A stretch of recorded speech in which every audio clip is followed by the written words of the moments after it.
Hello, welcome to Virgo Philippines. So, reading po ito for Virgo, Sun, Moon, Rising, Venus, Jupiter, Virgo. Take only what resonates. Sa mga gusto magpa-personal reading, Madam, space P, space pa sa dulo para mas madali mong ma-search yung aming Facebook page. Let's start your reading. Unipri, UNIPRI, yan yung aming TikTok shop. Be sure to check it out. You do have to express your love, let go of control issues. Okay. Trust is at the bottom of the deck. Kunin din natin yung main energy ng person mo. Pa-comment na lang dyan sa baba guys. Sobrang ma-appreciate ko yung comments ninyo. Maraming salamat po.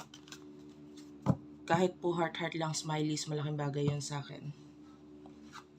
You do have to stay optimistic about your life and pay attention to the red flags. Okay?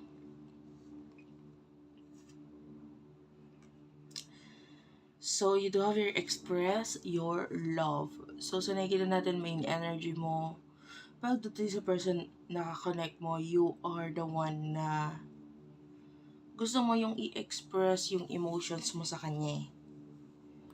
No? Pero part of you is may mga bagay kang kinokontrol, no? Dito sa person na ito. And parang hinahayaan mo na lang yung person na to regarding sa kung ano yung mga bagay na na ginagawa niya ngayon, kung ano yung mga gusto niya. I feel like part of your person is hindi na-appreciate yung mga effort na ginagawa mo at binibigay mo sa kanya. Honestly, nakakakita ng mga red flags dito sa person na kakonect mo. And it is because kahit ano man yung express na ibigay mo sa kanya, parang of course nakikita niya, pero hindi ko nakikitang na-appreciate. What I see here is that parang you are dealing with someone na parang alam mo yung statwa, parang ganun. Parang kahit ano ipakita mo, parang balewala dito sa taong to.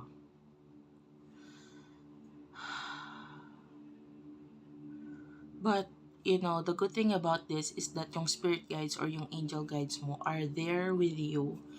And parang sila yung nagpapamulat sa mata mo, helping you na ma-overcome mo itong connection mo with this person. You do have here love yourself first. Actually, this is the advice for you na parang kailangan you focus on yourself. Focus on your yung bagay respeto. Sa sarili mo na nagsisimula yun eh. No? And about this person, hayaan mo lang na parang kusang siya naman yung gumawa ng effort naturally naman na mag-open up itong person na to, or hayaan mo yung siya yung maging natural. Kasi sa nakikita natin, kung mag-express man siya ng emotion sa'yo or what, gumawa man siya ng action, it's very, parang pilit or hindi siya ganun ka-open talaga. Kumaga, pwedeng hindi natural yung mga pagpapakita niya ng actions, parang napipilitan, ganun. And maybe yung iba sa inyo, lalo na kung may relasyon kayo, parang yung relasyon ninyo or yung connection ninyo is that kasi may relasyon tayo, kaya ako ginagawa to. Parang ganun siya. But the way I see this, itong person na to is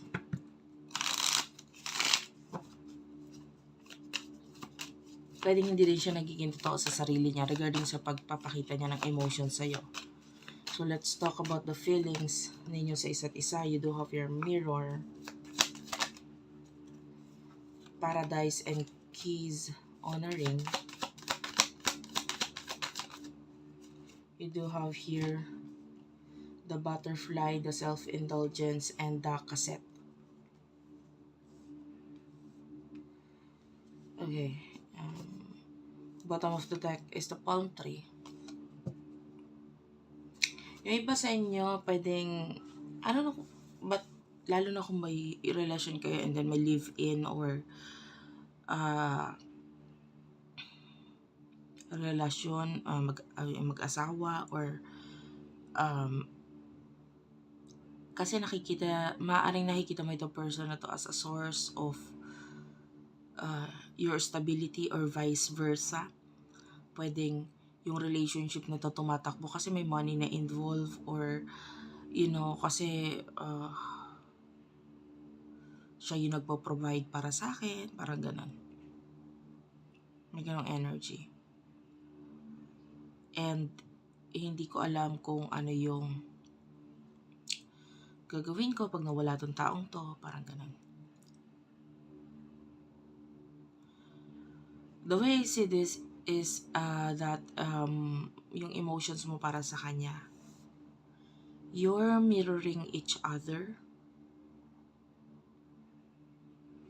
Pareho kayo na may mga nakikita kayo mga dahilan kung bakit itong connection or the relationship is like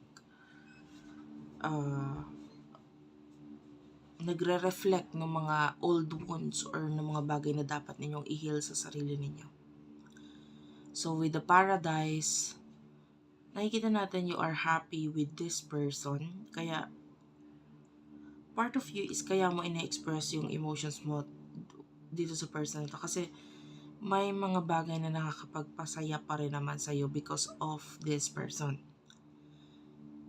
But with a kiss on a ring, you do have other options, or may mga possible na dumating na options or pwedeng person sa buhay mo, but nasa sa'yo naman kasi yung decision regarding doon sa bagay na yun. Pwedeng attracted ka dito sa person na to with the butterfly.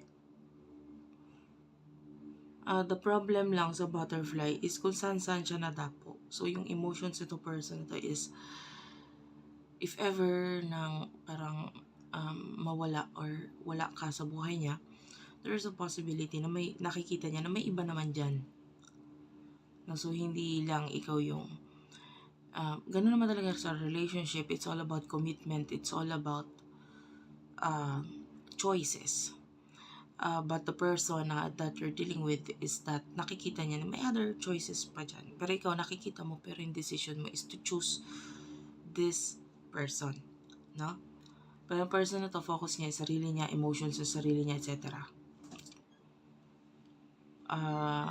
May mga bagay na binabalik-balikan itong person na to with regards sa maybe in the past, etc. And pwedeng yung mga past experiences niya pagdating sa'yo, mga ginawa mo, etc. And or mga people and experience from the past na pwedeng hinahanap ng person na ito. So let's move on to the future. What will be the near future for the both of you? You do have the Queen of Wands, the Magician, and the Temperance.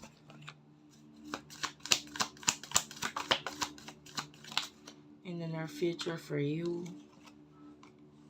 you do have the Nine of Wands, the Seven of Cups, and the Nine of Swords. Clarify the Nine of Swords. Queen of Pentacles is at the bottom of the deck.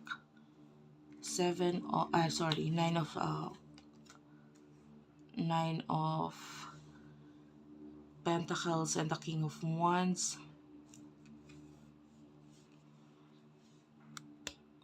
Actually, nakakita tayo sa'yo ng development pagdating sa iyong skills, knowledge, talents, etc. Kailangan mo ng patience with regard sa mga bagay na ginagawa mo. Kasi, maybe it is a business or something na ginagawa mo na parang kailangan na mahabang pasensya kasi. And yung mga bagay na inaaral mo because